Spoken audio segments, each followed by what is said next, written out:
Hi అండి. ఈరోజు మసాలా దోశ ఎలా చేయాలో చూద్దాం రండి. నేను ఈ కప్పుతో 2 కప్పుల బియ్యం తీసుకున్నాను. అలాగే ముప్పావు కప్పు ఉద్దిబ్యాళ్ళు తీసుకున్నాను.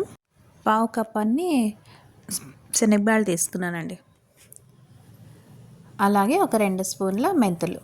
ఇవన్నీ ఒక 3 సార్లు కడుక్కునేసి వాటర్ వేసుకొని మనం నానబెట్టుకుందాం అండి. ఒక 6 అవర్స్ దాకా నానబెట్టుకుందాం. అలాగే ఒక కప్పు బొరుగులండి. బొరుగులు నానబెట్టుకున్నాను. ఇప్పుడు 6 అవర్స్ బియ్యం నానేసినాయి కదా, ఇప్పుడు మిక్సీ పట్టుకుందాం. బాగా సన్నగా పేస్ట్ చేసుకోవాలండి మనం బియ్యం అంతా. ఎంత సన్నగా అవుతే మనం అంత సన్నగా రుబ్బుకోవాలి. చూడండి, నీళ్ళు చాలా తక్కువగా వేసుకోవాలండి. అప్పుడే మనకి దోశ బాగా వస్తుంది. మనం నీళ్ళు ఎక్కువ వేసుకొని గ్రైండ్ చేసుకుంటే మనకి దోశ అంత పర్ఫెక్ట్గా రాదు. మసాలా దోశకి కొద్దిగా పిండి తిక్కుగానే ఉండాలి.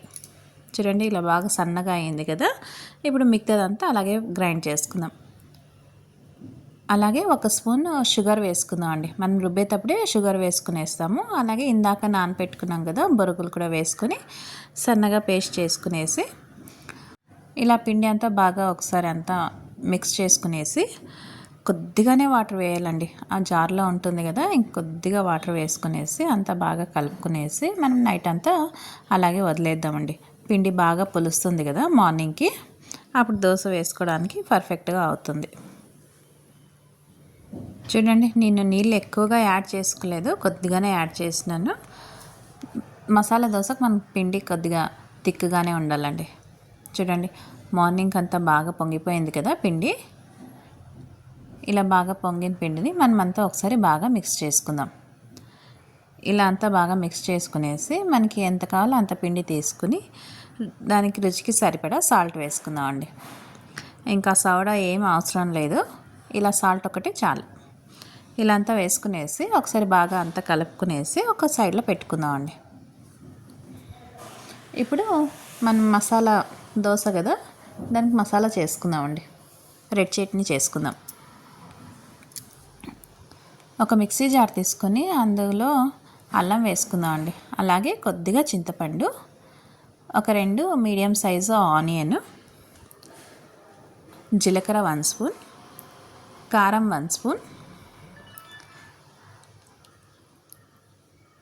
అలాగే రుచికి సరిపడా సాల్ట్, కొద్దిగా బెల్లం వేసుకుంటున్నానండి. ఇదంతా మనం పేస్ట్ చేసుకుందాం. చూడండి, రెడ్ చట్నీ అయితే రెడీ అయ్యింది. ఇప్పుడు ఒక పక్కన పెట్టుకుందాం. ఇప్పుడు ఆలు కర్రీ చేసుకుందాం అండి. ఒక పాన్ పెట్టుకునేసి అందులో 2 స్పూన్ల ఆయిల్ వేసుకుందాం. ఆయిల్ వేడెక్కిన తర్వాత మినపప్పు, శనగపప్పు వేసుకుందాం అండి. అలాగే 1 స్పూన్ జీలకర్ర, 1 స్పూన్ ఆవాలు. ఇది బాగా కలర్ చేంజ్ అవుతూ ఉంటుంది కదా, అప్పుడు సన్నగా కట్ చేసి పెట్టుకున్న ఆనియన్ వేసుకుందాం అండి. అలాగే కారానికి సరిపడా గ్రీన్ చిల్లీ వేసుకున్నాను. ఒక 4 దాకా గ్రీన్ చిల్లీ వేసుకున్నాను. కొద్దిగా కరివేపాకు. ఇదంతా వేసుకునేసి ఒకసారి బాగా ఫ్రై చేసుకుందాం అండి. ఆనియన్ బాగా 1 నిమిషం పాటు ఫ్రై చేసుకుందాం అండి. ఇలా కొద్దిగా ఫ్రై అవుతూ ఉంటుంది కదా, అప్పుడు క్యారెట్ వేసుకుందాం. నేను ఒక 2 క్యారెట్ ఇలా సన్నగా తురుముకొని వేసుకున్నానండి. క్యారెట్ వేయడం వల్ల ఆలు చాలా బాగుంటుందండి టేస్ట్. ఇలా అంతా బాగా ఫ్రై చేసుకునేసి రుచికి సరిపడా సాల్ట్ వేసుకుందాం అండి. అలాగే ఒక 1/2 స్పూన్ పసుపు. ఇలా అంతా ఒకసారి బాగా ఫ్రై చేసుకుందాం అండి. పచ్చివాసన పోయేదాకా ఇలా ఒకసారి అంతా బాగా ఫ్రై చేసుకుందాం. చూడండి, ఇప్పుడంతా బాగా ఫ్రై అయింది కదా. ఇప్పుడు 1 స్పూన్ ధనియా పౌడర్ వేసుకుందాం అండి. ఇలా ధనియా పౌడర్ వేసుకునేసి ఒకసారి అంతా బాగా ఫ్రై చేసుకుందాం. చూడండి, కలర్ చాలా బాగా వచ్చింది కదా, టేస్ట్ కూడా చాలా బాగుంటుందండి. ఇప్పుడు ఉడికించుకున్న ఆలు వేసుకున్నానండి. నేను ఒక 3 ఆలు తీసుకున్నాను. ఇది ఉడికించుకున్న ఆలు వేసుకుని కొద్దిగా వాటర్ వేసుకుందాం అండి. కొద్దిగా వాటర్ వేసుకుంటే జ్యూసీగా బాగుంటుందండి ఆలు కర్రీ. అలాగే కొద్దిగా కొత్తిమీర కూడా వేసుకుందాం. ఇదంతా ఒకసారి బాగా కలుపుకునేస్తామండి. చూడండి, ఒక 3 స్పూన్లంతా వాటర్ వేసుకున్నాను నేను. ఇలా ఆలు అంతా బాగా ఒకసారి కలుపుకునేసి ఇంకా స్టవ్ ఆపేద్దామండి, చాలు. ఇప్పుడు ఇది ఒక పక్కన పెట్టుకునేస్తాం. ఇక దోశ వేసుకుందాం అండి. పెనం బాగా వేడైంది కదా, ఆయిల్ రాసేసినాను. ఇలా పిండి తీసుకునేసి మనం ఎంత నైస్గా కావాలంటే కూడా అంత నైస్గా వేసుకోవచ్చండి. చూడండి, పిండిలో నేను అస్సలు వాటర్ వేయలేదు, మార్నింగ్ కూడా వేయలేదు.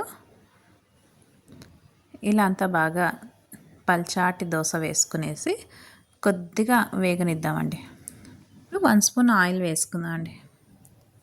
మీరు నెయ్యి కూడా కావాలంటే వేసుకోవచ్చు, లేదంటే బటర్. ఇలా కొద్దిగా డ్రై అయింది కదా దోశ. ఇప్పుడు రెడ్ చట్నీ వేసుకుందాం.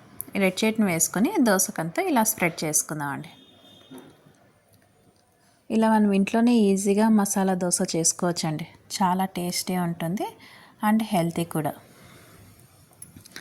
అంతా రెడ్ చట్నీ బాగా దోశకు రాసుకునేసి ఇప్పుడు ఆయిల్ వేసుకుందాం అండి. ఇప్పుడు ఇంకొక స్పూన్ ఆయిల్ వేసుకుందాం. మసాలా దోశ అంటే కొద్దిగా ఆయిల్ ఎక్కువగానే పడుతుంది కదా, మనం ఇంట్లో కాబట్టి మనకి ఎంత కావాలో అంత ఆయిల్ వేసుకోవచ్చండి. చూడండి, ఇలా అంతా బాగా ఆయిల్ వేసుకొని బాగా రోస్ట్ అయింది కదా.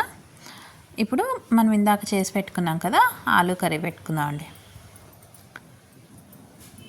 ఇలా ఆలు కర్రీ పెట్టుకునేసి మనం ఇంకా దోశ తీసేసుకుందామండి. మసాలా దోశ అయితే రెడీ అయిపోయింది. చూడండి, చూడడానికి కూడా చాలా బాగుంది కదా, టేస్ట్ కూడా చాలా బాగుందండి. అలాగే క్రిస్పీ కూడా వచ్చింది బాగా దోశ మనకు. చూడండి, టేస్టీ మసాలా దోశ అయితే రెడీ అయిందండి.